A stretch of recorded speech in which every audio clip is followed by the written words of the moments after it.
what can I say? At the start of this docu-soap, I was getting all gushy, loved up feelings, watching the first bit, Harry and Meghan, the love story. You almost got me, you two. But what followed once they'd softened me up was a subliminal onslaught of digs at just how racist this country is. The one that gave them both their titles and afforded them the platform to systematically slag it off. Yeah, good old soft touch UK. Having lived in this country for all of, I think it was, 18 months, at our expense, and most of which she spent in a palace or jetting around the world and doing a handful of engagements where she was received by the British public pretty well, Meghan appears to be pointing out that this backlash she is receiving is because of her race. Very different to be a minority but not be treated as a minority right off the bat.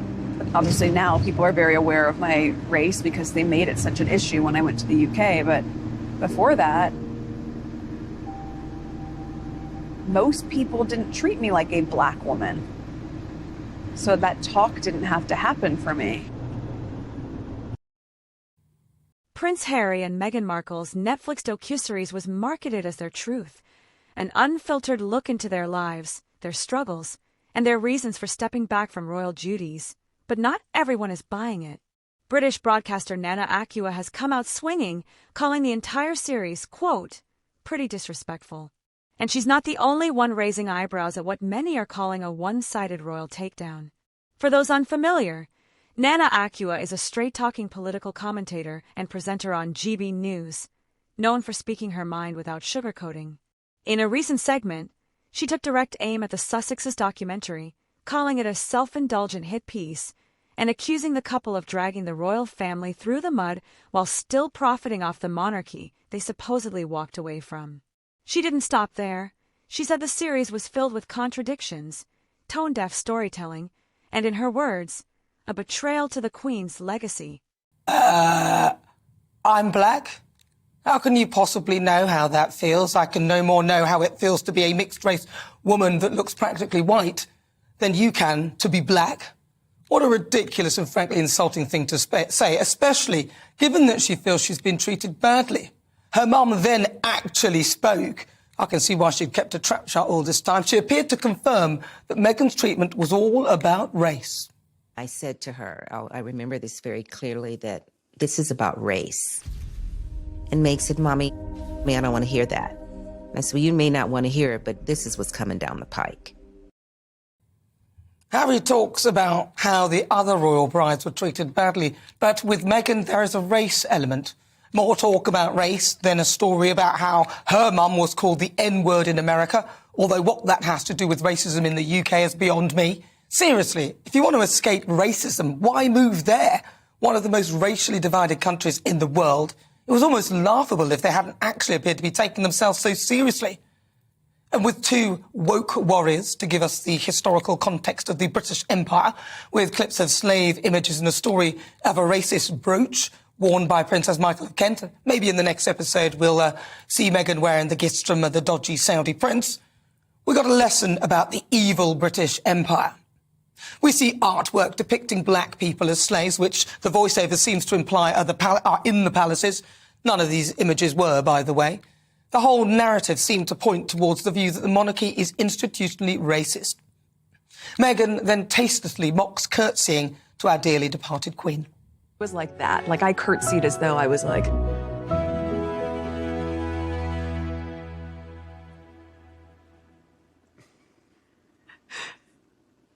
Pleasure to meet you, Your Majesty. Like, was that okay?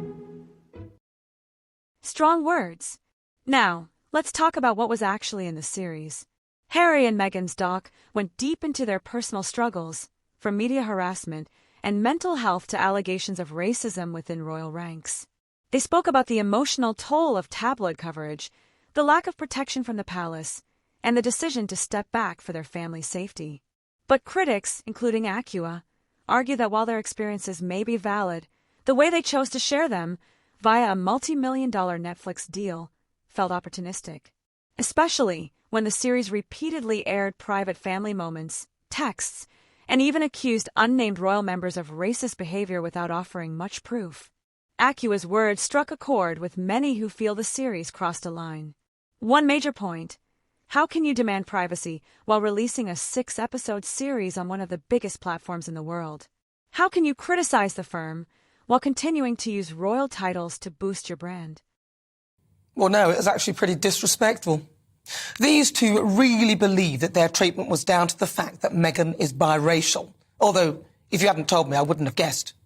None of this could possibly be down to the climate preaching, their treatment of staff, the ugly self-pity in that awful Tom Bradbury piece when they visited people who'd had limbs blown off by landmines.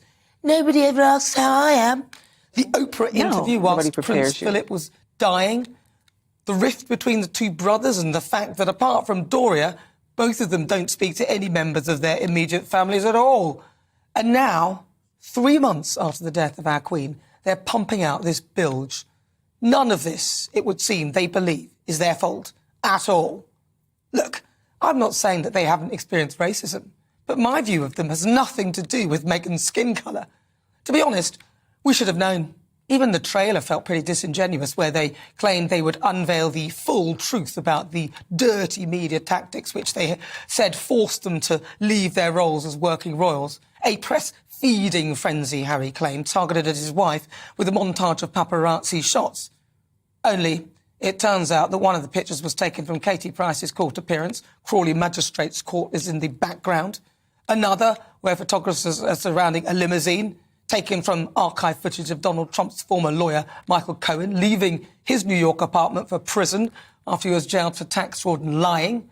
You mean, you couldn't make this up? Even in the teaser, the press shots were actually from a Harry Potter premiere before they met. There is, of course, no suggestion that they are trying to deceive us, but surely they could use their own stuff. After all, they did sneak a photographer into the palace.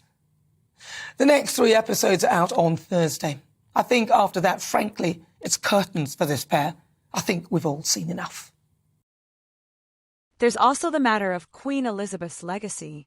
The documentary was released shortly after her passing, and many felt it was poorly timed, lacking respect for a monarch who was loved globally, even by those critical of the institution itself. Nana Akua voiced what many royalists and everyday Brits have been thinking, that the documentary wasn't just uncomfortable, it was outright disrespectful. So, is Nana Akua just being harsh? Or did Harry and Meghan's documentary cross a line from vulnerability into victimhood, and maybe even vengeance? Whatever side you're on, one thing is clear. The doc stirred up serious controversy, not just inside the palace, but across the public as well. Let me know what you think. Was the series a bold act of honesty, or a disrespectful PR move? Drop your thoughts in the comments. Hit that like button if you're following the royal fallout, and subscribe for more breakdowns without the royal spin.